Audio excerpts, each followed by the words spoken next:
What's happening, everybody? Hope you're doing well.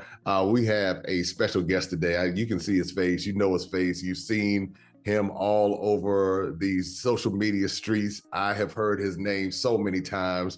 Folks have been saying, Jay, you got to connect with this brother because, been dropping a lot of knowledge, and you've been doing, just sharing a lot of content over the years. And for those of us who are in the social media space, definitely recognize your accomplishments. So, ladies and gentlemen, without further delay, Mr. O'Shea Duke Jackson, all the way from Uganda. What's going on, brother? How you doing?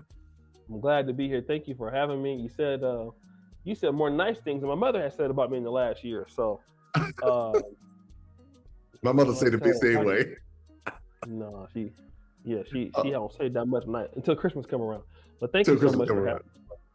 Yeah, bro, I appreciate it, man. And you're in Uganda now, and I know you have a fascinating story on how you got to Uganda. You're actually from the U.S. What part of the U.S. are you from? Sacramento, California. That's right. Same city as Dinah Samir, Search for Huru. Okay, all right. I'm from North Sacramento, so we from the best part of town, brother. Oh, so you're from North Sacramento, so that's where it is. Yeah, Del Paso Heights to be exact. So all the haters out there, I know y'all mad, but it's not my fault. But I was actually just hanging out with Dinah not too long ago in Atlanta. So yeah, cool, brother. What's going on, Dinah? Don't trust him because he's from South Sac. Don't make sure you don't trust him. He's from South Sacramento. Okay, so I'll put you on the checkup on the South. Oh man. Well, the thing is, you're in Uganda by way of Sacramento. How did you end up in Uganda of all places? That's kind of like, everybody hears about other places, but then how did you end up in Uganda? So I ended up in Uganda because I was in medical school. I was living actually in Poland. And, it's kind of one of those things where you want to kick the bucket, go to Africa one time. And I preferred West Africa initially. Preferred to visit Ghana or Nigeria. But unfortunately, the Ghanaian embassy was somewhere in Berlin, and the Nigerian embassy, it was a lot of bureaucracy, bank statement, and you need somebody to write you a letter. So I said, okay, well, who will let me just come through? You know what I mean? So South Africa would let me do that, and Uganda would give me a visa on arrival. So so I did that. And the rest it was June 2017 when I first came. And so when you went, I mean, did you stay immediately, or did you go back to Europe, or how did that play out? No, I had to go back because I was still enrolled in my basic sciences in medical school. So I went back, and to be honest, I did not like it for the first maybe 5 days of the trip. I actually hated it a whole lot, but that last 3 days, it really took a toll on me. So I went back, really thinking about coming back. So after being exposed, I wanted to come back and see if I really liked it. So, but at first I disliked it. I was getting the mosquitoes was tearing me up, and it was I didn't really know anybody here, things like that. So I couldn't really get a vibe for the city. But toward the end of the trip, I started to really yearn the place. I was missing it. So you just went cold. You didn't know anybody. You just went to Uganda, just showed up. I knew one person I had met on Facebook, but I barely even saw that person when I was here. So everything else, I kind of just built it from the ground up. Okay. So then the country grew on you, and then you decided to come back. How long after, going back to Europe did you come back to Uganda? I came back February 2018. Okay. So it was pretty quick. And you stayed? Fast, yeah. No. I've been here like 20 different times. Oh, okay. So it's a back. Okay, got it. Yeah. So why did you decide to settle there, though? Because you're doing Kinganda now. So why did you decide to settle in Uganda?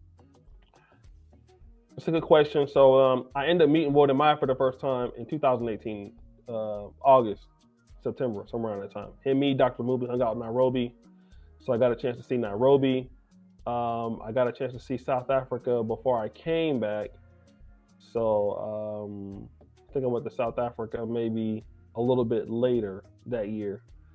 But here I just felt maybe because it was the first place that I liked, but I did like the people. I liked the scenery. The weather was nice. I always felt that I really enjoyed the place. I felt the place would probably accept me, and it was always, what if? What can I achieve here? So those things, I felt like in Kenya it was a little bit more developed. South Africa, I felt like the same thing, but here I felt like I could kind of put my stamp on it. So that was the what ifs. Could you make it something that was help contribute to what was already being done here? When did you start your social media? When did you start getting into that? Because your channel, I mean, you're 300 and some odd thousand YouTube subscribers. I mean, it's really taken off. So when did you start getting into the YouTube space? I think I came to YouTube making videos in like 2015, but I was in social media on Facebook groups or things like that. Wasn't in the pro-Black sector. I was crazy then, but I like social media. I like social media, building Facebook page or stuff like that. So something I took a liking to. So I've been doing this probably somewhere in this industry, paid or unpaid, almost 13 years. Okay. Something like that. Mm-hmm. When did you start your current channel, the one that's now taken off was that in 2015? Around there? Around you mean time? Kinganda? Kinganda, or yes. The yeah. So Kinganda started as a YouTube channel and a company in 2018. That's when we started. We first used to post all our videos on African diaspora. So we started we were contributing as Kinganda for African Diaspora Network before having our own channel. So we would go out and do interviews for Phil. At the time, they were still, I believe, maybe just converting to the African Diaspora channel from the Advice Show. So shout out to Phil. He really helped us a lot, as far as giving us some guidance on what we could expect. But we started off really as a subsidiary, or not a subsidiary, but we were contributing content for African Diaspora. We were their second biggest content provider besides Phil for a while. Yeah. For at least 2 years. Oh, for a while, for 2 years. Okay. Oh yeah. So when someone, so let's say someone's not familiar with your content, how would you describe your content to someone who knows absolutely nothing?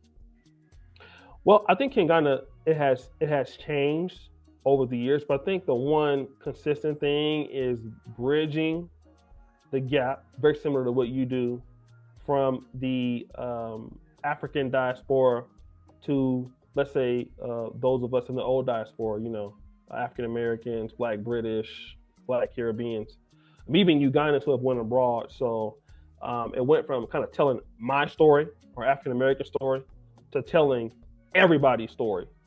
So, and then trying to do things that bring people together. Whereas at one point we were the biggest farming producers content here. So we wanted to put the content out from Uganda and Kenya, although we haven't done most of our work from there, just in a way that people didn't see the country, the opportunities that people didn't see here, and just kind of give this place more of a voice, more of an eyeball. And now we're just doing it in more innovative ways with the podcast and with some interviews, and just trying to collaborate and make a collaborative effort to bring everybody together. If we fight, we fight or whatever, but try to bring everybody together on a common cause and see what we can do to help each other. So with that though, because you also mentioned Kenya. We've talked a lot about Uganda. It's called Kinganda. Yes. How does Kenya tie into this with Uganda? Yes. So I had a bigger plan for Kenya. We shot our first podcast this year in Nairobi. So again, we're just going to be there more often, trying to work with the community there, the local community, their diaspora, as well as the Ugandan diaspora. And, Kenya is a huge market, has a lot of potential. So again, anything that we can do to try to, increase awareness, whether that be possible investment, possible relocation, we try to bring light onto how your life would be living here, what you could expect living here. What are some of the challenges that you would have living here, building a team, living here? So those are things we try to really focus on as well. When it comes to, let's talk about some of the challenges, because when we did my interview with you, we talked about some of the different challenges that I experienced, building businesses and all of that. on the continent. What are some of the challenges you face? You know, obviously coming from the U.S., going to Europe. I mean, you're a medical student, so this is very interesting because I mean, you're going from medical school to now, you know, living in Uganda and spending time in East Africa. So, what are some of the challenges you've experienced? Well, one of the things is in medical education that has really prepared me for this is, you know, medical school, you have to learn a lot of concepts very fast. And, you know, a lot of information in medical school, they call it like, imagine drinking water from a fire faucet or a fire hydrant, you know Oh, what I wow. mean, or a fire extinguisher, something like that. That's Yeah. the example. So Uganda is like maybe like 5 times harder than that, in my honest opinion. Mm. So you have a lot of challenges coming from many different angles. So in a business like mine, obviously one of the challenges will be the resources, because to run a podcast or to run even, you know, to have decent internet like I'm having right now, you know, you need a lot of things imported in. So who's the supplier that will bring the stuff in? Who's the supplier that don't want to damage your goods? Are you going to pay triple the price in shipping? Sometimes you have to do that. So the challenge is also um, um, bringing in the resources so that the job can be done. Then also you look at how some of the people may not even have anywhere to stay. So that's something that you got to look at when you have somebody in a business like us, content creation. Do they have internet at home? It's very unlikely they have internet at home. So that's something that you have to look at. Can you provide that? Can you provide the person with the PC? Skilling. So how much can you take a person who didn't know anything about the industry, and how can they become a top producer in the industry? Are you willing to go through all of the mistakes? And, you know, a lot of times you have to repeat yourself more than once. And they say, oh, I understand. Do you understand? Yeah, they don't understand. You know, how patient can you be with an individual? You know what I mean? And then how much equity do you have? And equity is not just your share, but in comparisons to somebody else, how much do they know in comparisons to another person's level? So you have to be fair, but it's equity. Somebody is not at the same level as this person when they come into the business. Some people are more prepared than others, but here there's a big gap. So it's just, you know, how to keep yourself motivated every day, because it's challenging. But I think the number one thing is your resources to run the business. 2 is managing the staff and finding out the talent pool, and then also how do you collaborate with others and things like that. So all of those I failed at here, lost the business before, got it back, and now, yeah, that was a tremendous story too. We lost the company. I lost the company before. How do you Everybody lose quit. a company? How do you lose a company? Simple. When nobody want to work for you, do you lose the company? So I've congratulations, I've done that. So it's just, you know, being a person that you know, you're going to do a lot of sacrificing, but those are the challenges: resources, training, development, and patience. And then the end of that is collaborating with others. You know, I think that word patience is something that does not get the credit that it needs. Because I mean, when it comes to business or when it comes to building anything, if you don't have a level of patience, then it's like that can be the patience is the thing that can get you through, because, you know, like you said, there sometimes people don't have a skill set, or you have to train them, or, you know, cultural differences and all of that come along with it. Have you ever thought about like going back to Europe and just kind of throwing in the towel and just saying, I'm gonna do something different? He said, Let me tell you a story, man. I was in Luxembourg, and you know, I really love Africa, but Luxembourg is like one of the only European cities that I feel like I could really live. okay. So I was staying there at the Sofitel, and I just love Luxembourg. I love how the city is oriented. I love the Wi-Fi on the trains. It's free transport. So I called my manager, Rachel. I said, listen, I'm really tired of y'all. Okay. And there's no way I'm coming back. I'm going to stay here in Luxembourg. In fact, I'm going to die here in Luxembourg. So I'm just going to let you know. I'm not coming back dealing with y'all no more. Because at the time, I've been, you know, coming back 15 times and stuff like that. And then, but then I said, well, but you got more to do there. So yeah, I felt like giving up at least once a week, because you feel like you're not making progress. But we got to remember, you're in your own body, but you got to understand if somebody else were to see you, they will say, man, you're crazy. You're doing a great job. Right. You're in it. You don't see the progress that you're making. So yeah, I do want to give up quite often, frequently, because my life was a lot easier, a lot better in certain cases this time last year or 2 years ago. But I don't think that I don't have the potential.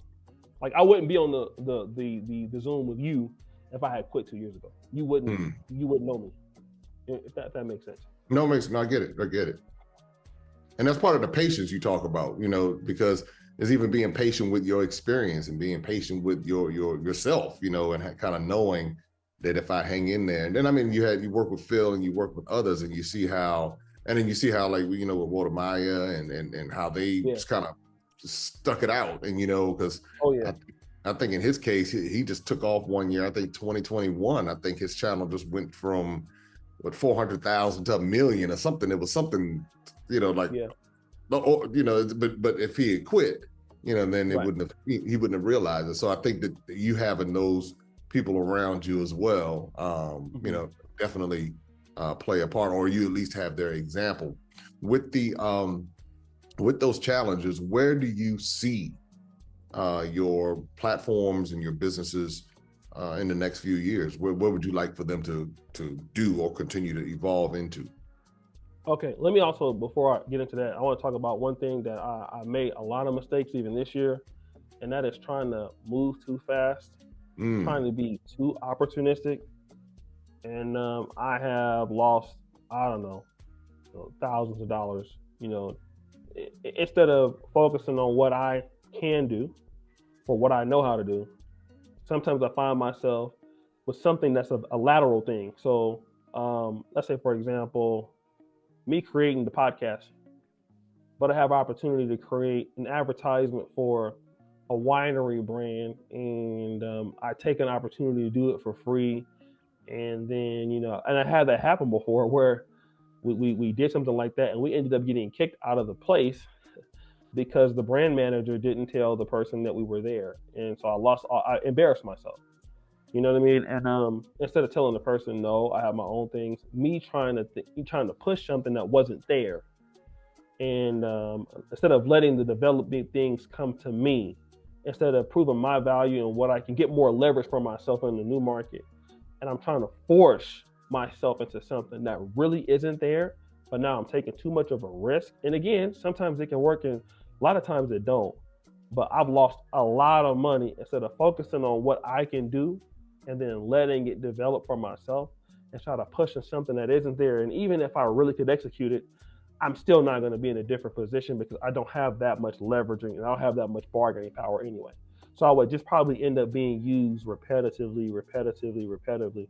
I haven't built my base. I haven't built my, my name in the market enough. So that is something that I really don't want people to do because you can be too opportunistic, especially coming from America, coming here, especially if you're new to, let's say, Ghana or Uganda or Kenya. You're amped up, you're very excited, and then you start rushing, and that's when you start having, the opportunity you being scammed, the opportunity you being lied to, having a bad experience. So I want people to just say, whatever you're doing, give it time for it to develop. Give it time for your equipment to get into the business. Get in time for your skill to get into the business. Get in time for your teams to develop, to add value to the sector. Because you can't control your collaborations, but you can control what goes on in your everyday operations. So I should have been more focused on the everyday operations to get maximum leverage in negotiations or in any market, whatever industry you're in. So that is something that I would want to always advise African Americans, or even if you from the diaspora, you're Ghanaian American, you're Nigerian American. Don't rush because you think money is going to be there. Don't worry about money. So, and to go into that, where do I see are my businesses and opportunities going? Again, and you said the same thing, I don't worry about money anymore. Okay, this is not to say that I'm rich or I run the world or anything. I don't worry about money. I have never worried about money in the last 8 years, and I haven't worried about it since I came here. So I can buy anything that I ever wanted to buy, even before I got here. What I worry about is, am I competing to continue to have a competitive advantage over others? So as to what I do, if I do get profits, and this is going to be very difficult for people to do, how much of that are you reinvesting into what you do? Because even though you're in Africa and people are less likely to compete, what if somebody does compete? Because if there's money to be made in that industry, you must be sure that somebody is also smart enough to figure out what you're doing. And if they have money, you can't leave the chance that they won't figure it out, because that's what we do. Like, it's Africa, man, nobody's gonna really do nothing here, like, but you don't know, right? You have to force yourself to, when you do get your profits, how good is your equipment? The opportunity that you have is only there if you have the facilitation to get it. There's a lot of opportunity in any industry in Africa, Uganda, Kenya, Ghana, whatever, farming, all of that. But if you don't have the equipment and the skill, there's no way you can be in the industry, because you have to join any industry at some part of the value chain. Even if you're doing piggery, you're not going to do the whole value chain. You'll join at some part, where there's meat production, whether it's raising pigs, whether it's pig feed, feed or whatever. You're going to join at some level in the value chain. That part of the value chain you have to master before going to the next part of the value chain. So I think about just competing, having a competitive advantage. And every year, do we have more skill in the business than we did the year prior? And if that is the case, for sure, money is not something that you complain about.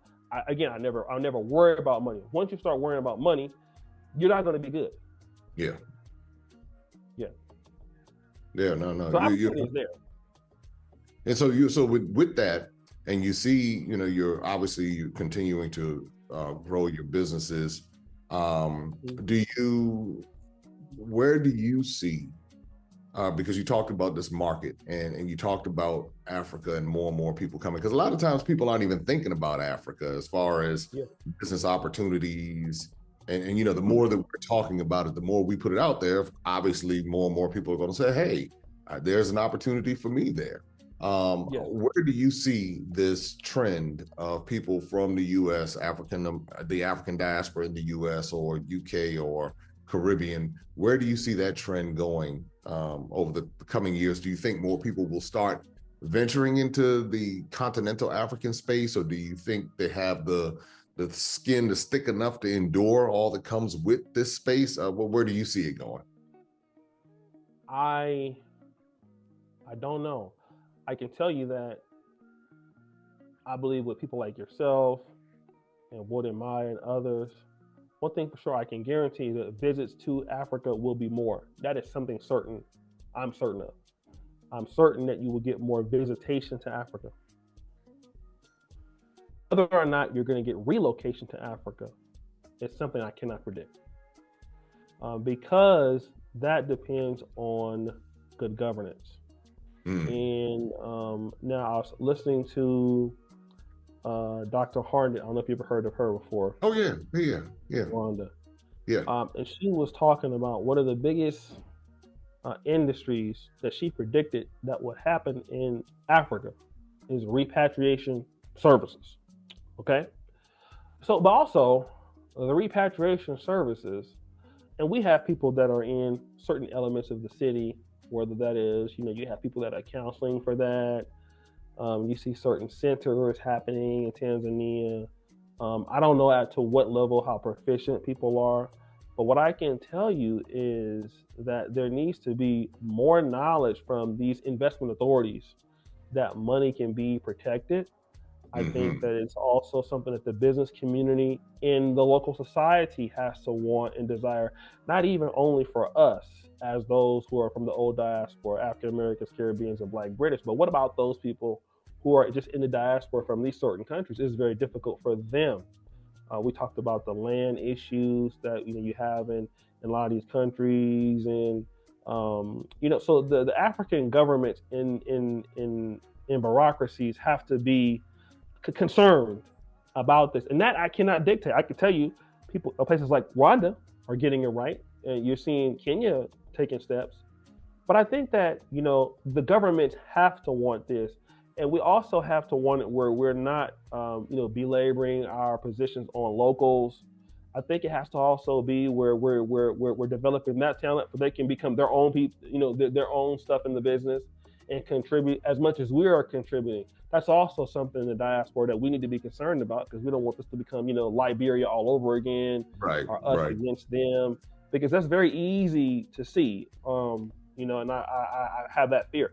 But I believe that for certain we will get more visitation to Africa. But we need both the private sector and governing bodies. Like, for example, in Uganda, we're having every month a business speed networking event. And that is partly funded by me. I'm not making any profit from that, but that's me saying, hey, we need this to happen in the community. We need people to come and happen in the community. Now, if the government finds value in it, then they will come in and also support. And that's something that we got as a diaspora have to start to do. Okay, let's do this, and let's see if we can push it, and let's see if the government wants this push. Can the government come in and give us some level of protection? Can the government come in and give us some level of support? But we have to be willing to do the work and do some sacrifice. Us business people who are from the diaspora, such as me and yourself, who are doing very well, it's also up to us as leaders to say, okay, we're going to put our own money towards the community. Not just we're making money from this, but we have to also allow, and I know it's going to be some stuff in the game, and you'll always have problems, with other people. But once we can do that, then we can increase that likelihood that more people want to come. But I can say for people like yourself and the great work I've been seeing on YouTube, there for sure is more visitation to Africa, which could lead to the possibility of relocation. But a lot of folks are visiting and don't trust relocating here because they don't trust the systems that are there. And that's legitimate. I mean, but what you're saying is them not trusting a lot of the systems. And one of the things I always advise people to do is, spend a little time before you take the leap. Now, some people take the leap, and so whatever works for them. But I said, spend a little time, get to know the culture, get to know the systems, and then discover what works well for you. For like my philosophy is, I'm kind of global from the standpoint. I still have my business in the U.S. and then I have a business in Ghana. But I know the system in the U.S. So at least I know how to leverage it, so I don't put myself at a disadvantage from an economic standpoint. But at the same time, I'm learning the system in Ghana and understanding how that works, because that's all. If you do it the right way and you learn it, then that could also put you in a very favorable position. So it's just whether or not, like going back to what you were saying before, talking about that patience factor, and whether or not someone has the patience to kind of go through these nuances of, I said it on our interview, the foolishness that you have to go through, and then you end up losing money. You find, oh man, somebody didn't do what they were supposed to do, or didn't file something the right way, and you have to do something a couple of times. But the patience factor, those who are patient enough to kind of hang through it and get the reward, long term. But I guess you're, just listening to what you said though, definitely there will be more visitation, but will there be that actual putting the boots on the ground and actually making the investments, or even coming back? And another point you made that was also really good is not coming to the continent and then trying to exclude the locals and create that Liberia type situation where, carving out our own little space and then y'all stay over there and don't bother us. It's like, you got to work together, and that's, so that's definitely committed. Is that what you do with Uganda? Oh yeah. I mean, with Uganda, I only have that. I have the Pan African Dating Show. Of course, you're going to be. We all, can be biased towards your own group, your own way of thinking. That's just quite natural. But we have to also understand that we have people. For example, I have editors that are from here that are just as good as anybody in the States. And so when they edit a video from let's say me and you do a collaboration, African Americans, that's somebody that's supporting not only the Ugandan community, they're supporting us as African Americans. And let me just say this, brother, because you've also hinted at this in Ghana in our episode. African Americans in Africa have to stop fighting. It is something that it really disheartened me, and I'm going to talk about that. I've seen elements of that, and even I've seen it in the Black British community, especially because it tends to be more of them than it is us. But that has to stop, because even from the African American community having interest in Africa and us just doing things from that place to there is such an opportunity. Africa skilled people in African American community or to the Caribbean community or to the Black British community. There's so much money and opportunity there that we don't need to fight. We have opportunity to just train our own people and reinvest into that group. There's so much talent here that will go to the graveyard in Africa, unfortunately, because nobody invested in them. And that might be, you might be raising up a lot of these young men who are robbing people. This is not every young man in the Black community in America or in Africa, but if they had the opportunity, they wouldn't be doing it. Yeah. It's a good opportunity. So when we are fighting, we are literally contributing to corruption. Because once we decide to come over here and do this, we also have to take ownership of what our outcome is. And if we are doing well and we are fighting, we are also contributing to corruption in Africa. Yeah. Because we had an advantage. We are using that advantage to some level, and now we're not working together. We are also corrupting the diaspora and African American in the community. We're also just as liable as any other government, because once you set to do something here and you're fighting, you're bickering, you're arguing, and you're not developing, you're losing out on the opportunity to help somebody from this community that might be a man to become a millionaire. You never know, that man might be marrying your daughter. You don't know who this person can be, and vice versa in the African American community. So once we stop fighting as African Americans, okay, we will start getting more respect. But I see so many people that come to Tanzania. We don't really have that problem as big as here, but we've had some incidents where people come here and start fighting. And, it doesn't look good, especially for people that say, we're woke, we know this white man. Obviously, we don't. See, we need to be trying to help each other. And if we can't get along, that's when the elder needs to come in and try to rectify the situation between the brother and the sister or what have you. Let's keep it offline, as much as possible. And then let's get the brothers and sisters working together and be honest. But African Americans in Africa, we have a problem where we're not developing as a group, you see. And we have that problem. And once we can get it together, if we can't get along, just stay away from each other. Yeah, exactly. We could have left that in St. Louis or wherever we came from, or Oakland or Compton. Right. We come over here and fly all the way across the world to act a goddamn fool, which don't make no sense.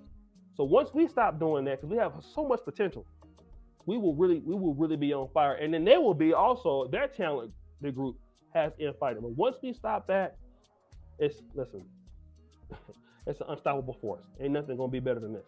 Yeah, I agree. And I've seen it on so many different levels in every country I've been in, especially when it comes to the African American diaspora. And it's been a lot of support, but then at the same time, you do get that insecurity that comes in. It's like, oh, you coming to, it's territorial. I've seen where a lot of people are territorial, or they feel as though you got to pay certain dues to them in order to get through. It's kind of like that. It's the same stuff in America. Say, you know how it is. Yeah. And so I just learned to kind of stay to myself and just focus on what I need to focus on. But you do encounter it, and it's unfortunate. And like you said, it does contribute to the corruption, because instead of collaborating and working together, where everybody can make, because there's so much opportunity. I was telling somebody one time, I said, in the tourism space, I said there are 43 million Black Americans. I said, there wouldn't be enough tour companies if 4 million decided to come. Out of the 43 million, there are not enough tour companies to be able to facilitate and handle all of those people coming. So the point is that there's more than enough room for everyone. It's just that when people, somebody described it as a scarcity mentality. When people are afraid of losing out on something, then that's when that's when all of that starts. So, but man, I'll say this much. You have persevered and learned the lessons and continued to go through it and built your businesses and built your social networks. And what I do want to ask you about is, what are some of the things or elements or aspects about Uganda that people from the West, from the Black Americans would like? Because we're not really familiar with Uganda so much. We're a little bit more familiar with Kenya, Nairobi, Mombasa, Diani, places like that. But when it comes to Uganda, I know that the gorilla trekking is popular, but what is it we might like in Uganda? I heard the nightlife is serious. Oh yeah, serious. I think that really what sticks out for me in Uganda in comparison to other places is I feel like it is more less authentic to its cultural roots. I think maybe some other countries might have modernized their thinking a little bit more, but Uganda is has a very rich culture, and it's still there. You know, like you will see, for example, I was going to Mbale, and I was on the way to see a guy. I hate to say this, but he had mud all over his face, right? And it was hyping him up. He was like running, like he was like, the old boxers get ready to come into the ring in the '70s with the entourage, like the old Larry Holmes. Yeah. So, Larry Holmes. So he was, and so I was like, what's about to go on? I was like, oh yeah, he's going to his circumcision. I said, whoa! He's like, oh, I'm trying to. I'd be hopping up and down too. I'd be hopping. Yeah, he was trying to get amped up because he can't cry. You know what I mean? So I guess like the time. So he was like 17, and just to see that, and I know that's not uncommon, but I'm living in the central with the Bukanda Kingdom, and the Kabaka is here. It's the biggest kingdom in Africa. You get to see the Kabaka run every year, and about 1 million people come out. Buganda is very rich, and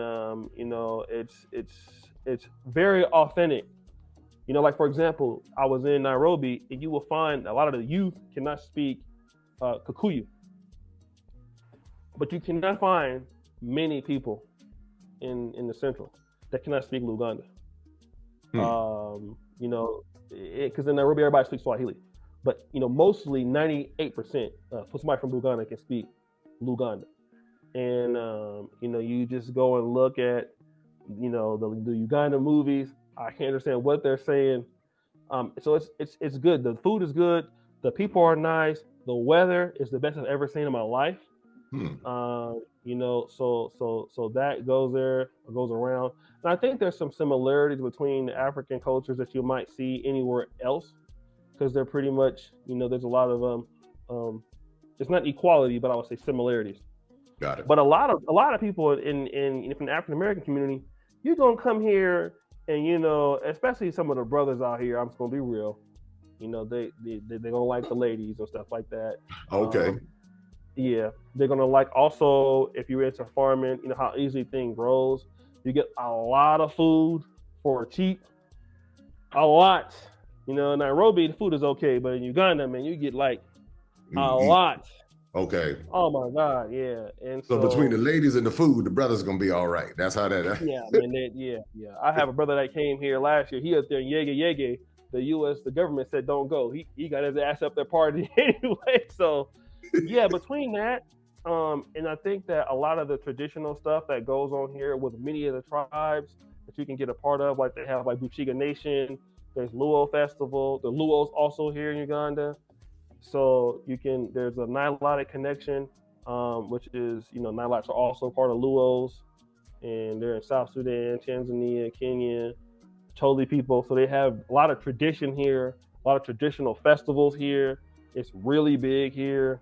So you get to see a lot of the stuff, like the drumming, it's a really big part of the festivals. It happens like a lot. And there's always something going on that is traditional. So you can tie into the culture, and people will help you. They really help you get accustomed. If you want to learn, they'll help you. So you see a lot of things going on that I feel like maybe some countries have maybe gotten away from, modernized away from, want to get away from, but it's still very strong here. You don't see, let's say, for example, with, let's say, feminism. Okay. You talk to any African guy I've heard, like in Kenya. They say, I would rather have a Ugandan woman than a Kenyan woman. This is them saying, it's not me. So I don't want nobody clipping me talking about I'm over here. But, they say, hey, Ugandan women, they're more traditional. People are traditional. And you don't get to see a whole lot of, like Nairobi, you see anything, man, you'll see, I'm not trying to get canceled, but you see, dudes 6'7" in a skirt. And Okay. it Okay. was bland. Okay. That will never happen here. In Uganda, you won't see. You have to dream it. Okay. And then maybe you might get arrested if you dream it. You know Okay. what I mean? Got it. Yeah, Got it was a popular fashion show that was here. I won't call it a name, but you know, fashion shows. You tend to see stuff like that. So once that law came out, once the fashion show, the law came out, nobody sponsored that fashion show. Oh wow. Okay. That's how serious. Oh wow. So, yeah, you don't see. It's not a lot of whole funny business going on around here. People are very, very nice. People are respectful. And I don't know how accepting people are in Ghana of Africa. I'm not sure about that, but you don't get I don't get no haters from here. I've never had nobody hating on me from here. Never. People want to help you here. For the most part. Well, that's good to know. I mean, because that's they can also knock you in the head and take your shit too. I mean, depending on what time of day it is. But I've never had it happen to me yet. I was gonna say every place has its element. Everybody got its St. Louis elements, its Baltimore elements, DC elements. So that's the deal, man. Well, let me say this. I appreciate you taking some time out of your schedule, because I know you got a lot going on, and carving some time out to talk to me, and I appreciate the connection that we've had. I have to come to Uganda and spend some time there. I mean, it's I got some friends in Rwanda saying you got to come out to Rwanda. Obviously Kenya and Tanzania, I got folks out that way. So now I need to come and hang out in Uganda. As we get ready to wrap this up, are there any closing words or anything that you want to share with everyone? I just want to thank you for having me on your great platform, and I just want to say for those people who would endeavor and wanting to come to any part of Africa, try to visit. Most countries have some sort of diaspora communities. If they're Instagram pages, if they're embassies. So if you decide that you want to go to any country, you might can start there in your own cities, just meeting people from your cities there. That's a good start. Something I wish I would have done. And, but you'd be surprised how many people that will help you. I want to leave you with this. The people in life that are going to help you the most, you have not met them yet. But you need to be on the path. And I know coming to Africa, it's not easy. Doing anything in the Black community is not easy. But you got to look at the people who will want to work with you, who will want to help you. You got to look at those people, because too often when we think about the Black world, man, they be lying, they late, they scammers, they're liars. I was able to get my mom a house because of what we were able to do here. But that's been focusing on what you can get. There's a lot of great people of African descent in the Black world that they do want to see the end of corruption. They do want to work with you. They're not tribalistic. They are nice people. There's been so many times I done dropped some money in the street, and somebody, hey, you better pick your money up, or it's, But we don't talk about those people enough in Africa. We don't talk about when your fly unzipped and somebody tell you to zip your fly up, or pick up your wallet, or pick up your phone. Now, lady, bring my phone back. Out of iPhone. Lady brought my phone back to that. But we don't talk about those things when it comes to talking about Ugandans or Nigerians. We always want to focus on everything, and that's the trick of the enemy. Because if you don't benefit off your own people's talent, then they will do it. So somebody has to do it. Right. Somebody is going to look at the talented Blacks in the Black world, all these beautiful Black people, and they're going to build their society with them. Look at what's going on in the UK. When the UK left the European Union, the chancellor to Nigeria was saying, hey, listen, all the Nigerian students that are here, we're going to extend your visa. If you're in specializations or special qualified skills training, we're going to extend your visa for 3 years. Why is that? Because you don't want them. You don't want to work with them. So let them stay here and develop the UK. You see? To get the talent. If you don't learn, there you go. So if you don't develop your people, because a lot of in the Black world, we complain about stuff, but we didn't put it there. So if you don't put it there, it ain't gonna be there. So you got to put it there. Yeah. When I wanted to see the little bit of podcast that we have, well, we got to put it here, and this is the reason why we got people come in to help us, people that want to be a part of what we're trying to do. Same thing with you. So all you need to do is put yourself out there, do what you're supposed to do, be a person of honesty. You'd be surprised at how far, I saw my grandma, how far God will take you. You know, you'd be surprised. So, just like they say back in the Black community, keep on keeping on. Keep on keeping. Nobody said it was going to be easy. Yeah, nobody said it was going to be difficult. It was going to be, no, it's going to be hard. I've been working all night and day. Before I was coming talking to you, I was ripping and running here, and I got to do some more ripping and running tonight. But we have to assist each other in this, because we're not always going to be here, and we got to think about the people that came before us. Yes.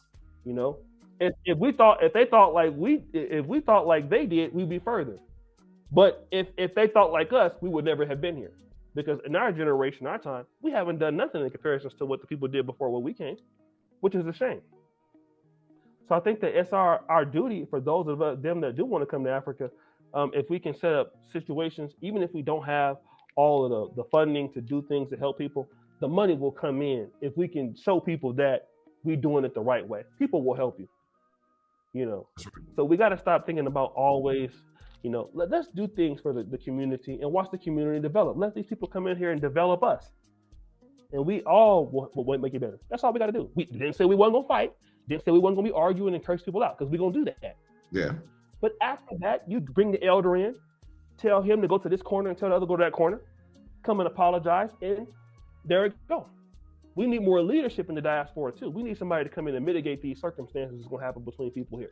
And once we get an elder or so to come in here and get Negro straight, put us on the path we need to be, we'll start developing them. But we need, once we get that, whether we to the moon, can't nobody stop us. Well, words of wisdom come from Mr. O'Shea Duke Jackson. Could you tell everybody where they can find your different social media platforms? Yes, you can find me on the Kinganda Instagram, at Kinganda Nation, with Kinganda YouTube channel. O'Shea Duke is my YouTube. I'm at O'Shea Duke on Instagram. I always joke and say, don't send me a message, but I really, I really don't use Instagram that much. But if you do, I might check it. But if you really want to get a hold of me, you can message us on Team Kinganda or Kinganda Nation on Instagram, or at teamkinganda@gmail.com, and somebody will get back with you, and we'll try to help you. If you come to Uganda, we have an event every month. You definitely will see me there. So, and if I like you enough, I'll buy you a drink. I do that at our events. I went broke. Last event. I was with Africa Day. I spent about $500 buying people drinks and stuff. So you had the crowd coming, yeah. And we'll make sure all of your information is in the description, and people can find you, through all of your different platforms. And man, I can't wait to get out to Uganda and meet you in person. And then you can show me around, and you just kind of point me, hey, Jay, go here, go there. And looking forward to actually, connecting and seeing what all we can put together. I mean, like I said, but I appreciate us being able to establish this connection, this collaboration, and then we'll take it from here, man. And again, everybody, I'm here talking to the man, Mr. O'Shea Duke Jackson, and here on our Maximum Impact with Jay Cameron. So it finally happened, y'all. It finally happened. We got the message. Yeah, I promised you that I was going to take care of your hotel stay. I'm going to take it from my Jonita's salary over here. So if you come, but I don't think he's going to come see me that fast, but he might. You'd be amazed. You'd be surprised. Okay. We're looking forward to having you, brother. I appreciate it, man. Thank you so much for your time, and look forward to connecting.